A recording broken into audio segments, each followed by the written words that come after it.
Hello, I'm Pat Dennis, and you've just tuned in to Creative Elk, where I'm going to talk about bodies, bodies, bodies, which sounds like it should be screamed by a man over the radio at the monster trucks. It's a title that really looks like it should be read, Bodies, Bodies, Bodies, or to that degree of enthusiasm. So I'm going to try to up my enthusiasm in this here review or long rambling tangent, as it were. And I'm going to say on the offset here, I'm going to be doing spoilers. I'm not going to be restricting the spoilers, and I'm not going to be giving another warning after this point that spoilers are incoming. Don't treat this video as a review to decide whether to watch it. It's more of just think of it more like a book club. I've watched it, you've watched it, and now we're discussing my opinion on it. And if you want, you can put your opinion in the comments, and then people will argue with each other and things will get terrible. So maybe don't do that, but have your opinion and disagree with me in your own terms. I've just seen Bodies, Bodies, Bodies on, I think, Binge, hashtag not a sponsor, and it is one of the most, if not the most enjoyable movie I've seen this year as far as horror movies go. I mean, I'm only in month 5 or whatever it is so far of 2023, but I had a lot of fun with Bodies, Bodies, Bodies, and I think that's because I hadn't heard anything about it, and my opinion of the film quickly developed and changed as I was watching it. I mean, the way I usually choose to watch horror movies when I'm having a bit of a horror movie night is I just open up one of several streaming services and go into the horror tab and select the first movie that is in the horror tab that I've not already seen. So I really went into this movie knowing nothing except for the title, and I had only learned that when it came up on the screen. So I began thinking it's going to just be crap like a lot of the movies out there are. But then the A24 logo came up, and I instantly was like, oh, this is an A24 film. There's strong potential that this will actually be very good. And I was wondering where it was going to go, because all A24 films are a little bit odd. And the movie started playing, and you've got a group of friends staying in a mansion during a storm, and then someone dies, and they're wondering who the killer is. And I thought, well, this is, if you've seen horror movies or if you've read horror stories, this is the premise that's been done 1,000 times. It's the old dark house, it's Cat and the Canary, and then there was one. It's it's a premise that's been done to death, but it's A24, so it's being done to death with extreme quality. It's a very well written film, it's a very well shot film, it looks gorgeous, the deaths are interesting. So I'm sitting there thinking, this is a tired old premise that's getting a fresh coat of paint, and I'm okay with that, because with every genre in horror, it's always nice when you see someone doing it well. So the movie's just chugging along, someone dies, they're suspecting each other, and they're all turning on each other, and it's getting all hostile, but no one can leave, no one can escape because the storm's going. But there's that little voice in the back of my head the whole time thinking, hang on, this is A24. This is the studio that did Midsummer. It's the studio that did Men. It's the studio that did The Lighthouse, and it's the studio that did Everything Everywhere All at Once. Things are going to get weird sooner or later. There's going to be some sort of cosmic horror involved. There's going to be some kind of brain-melting thing going on. There's going to be time travel or interdimensional nonsense happening somewhere in this film. Someone's going to be a body shapeshifter or something. But no, that's not what happens. Instead, it's a real twist on the genre. I think they made the film expecting that the people who watch it are going to be as familiar as I am with the old dark house, Cat and the Canary, and then there was one genre of horror movies trapped in a house during a rainstorm, and they'd be able to play on our expectations, because the real change in the film is that it switches from being a very standard horror elimination, murder mystery to being just a total farce. in the most enjoyable way possible.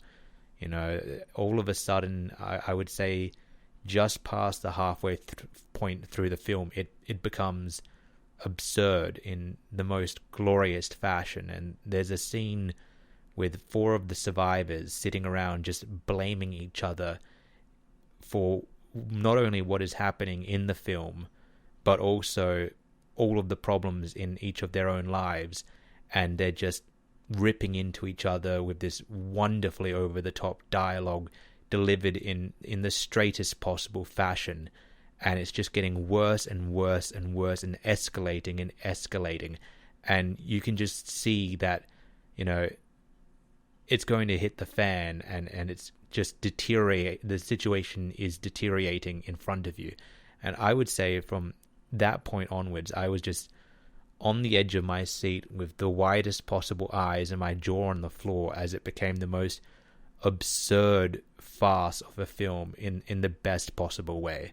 You know, the characters begin to hurt each other so extremely emotionally rather than physically, but like, you know, they've just been so mean to each other that it seems for a while that whoever the actual killer is taking a bit of a back seat, because they're all just mad about what they've done to each other, what they've said to each other, you know, what some of the characters have done to other characters throughout the film, suspecting that the other characters were the killer, only for it to turn out that they were wrong, and they're all turning on one another, and it's just truly wonderful.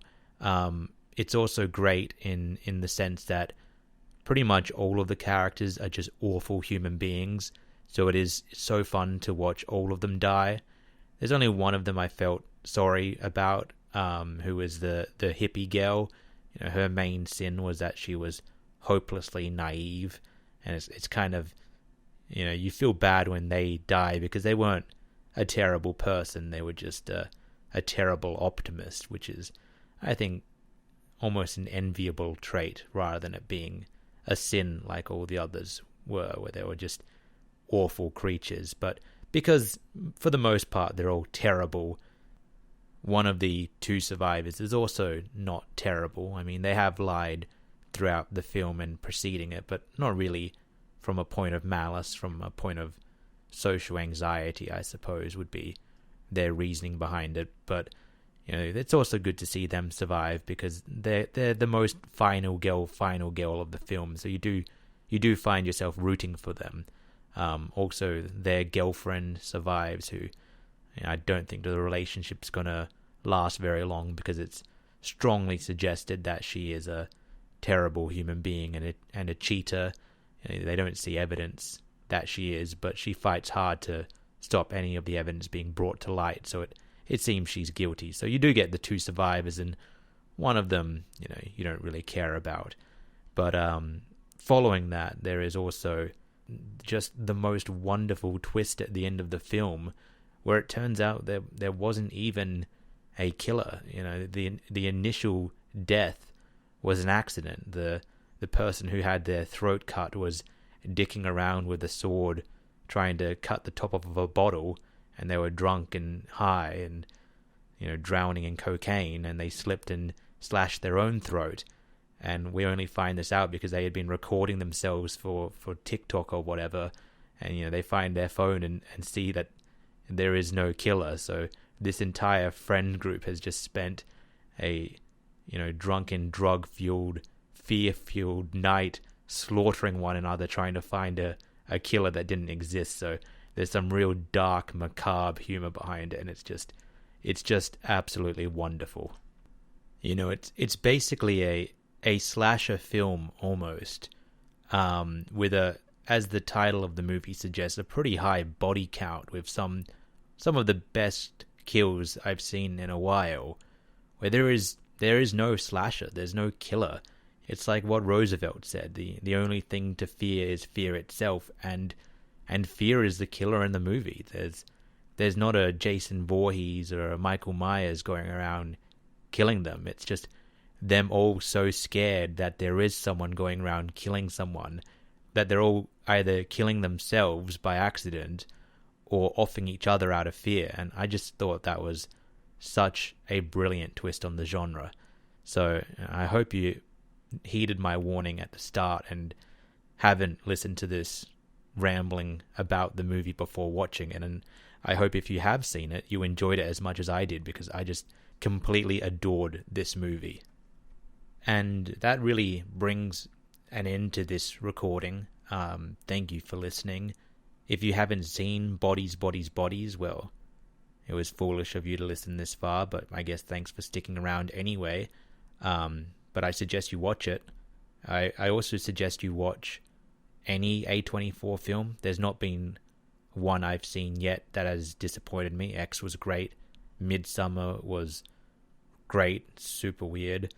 Men was one of the most insane endings to a film I have ever seen, and The Lighthouse is one of the most enjoyable films out there. So go watch any A24 film.